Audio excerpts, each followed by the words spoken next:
భీమ్గల్లోని ప్రముఖ పుణ్యక్షేత్రం దక్షిణ బద్రీనాథ్గా పిలువబడే లింబాద్రిగుట్ట లక్ష్మీ నరసింహస్వామి ఆలయానికి భక్తులు పోటెత్తారు. ధనుర్మాసం రెండవ శనివారం స్కూళ్లకు సెలవు కావడంతో భక్తులు పోటెత్తారు. ధనుర్మాసం శనివారం కావడంతో వేద పండితులు ఉదయం నుండే స్వామివారికి ప్రత్యేకంగా అలంకరించి పూజలు జరిపి భక్తులకు దర్శింపచేశారు. భక్తుల రద్దీ గోవింద నామస్మరణలతో కొండ మారుమోగింది.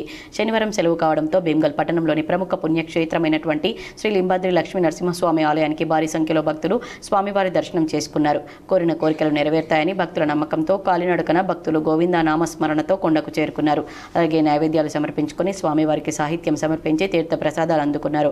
భీమ్గల్ చుట్టుపక్కల గ్రామాల నుండే కాకుండా మహారాష్ట్ర, నిజామాబాద్, కామారెడ్డి, జగిత్యాల, కోరుట్ల జిల్లాల నుండి అధిక సంఖ్యలో భక్తులు పాల్గొంటారు. క్యూ లైన్లో కిలోమీటర్ల మేర భక్తులు క్యూలో నిలబడి స్వామివారికి మొక్కులు చెల్లించుకున్నారు.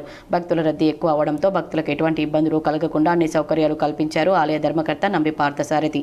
అనంతరం దేవాదాయ కమిటీ ఆధ్వర్యంలో అన్నదాన కార్యక్రమంలో పాల్గొని స్వామివారి కృపకు పాత్రులయ్యారు. అనంతరం ఆలయ ధర్మకర్త నంబి పార్థసారథి మాట్లాడుతూ ఈరోజు ధనుర్మాసం 3వ శనివారం కావడంతో భక్తులు అధిక సంఖ్యలో పాల్గొన్నారు. ధనుర్మాసంలో స్వామివారిని దర్శించుకుంటే మంచి జరుగుతుందని, ఇక్కడ అన్ని ఆలయాలలాగా కాకుండా స్వామివారు అమ్మవారితో కలిసి శాంతి స్వరూపంగా ఉండడం విశేషమని పేర్కొన్నారు.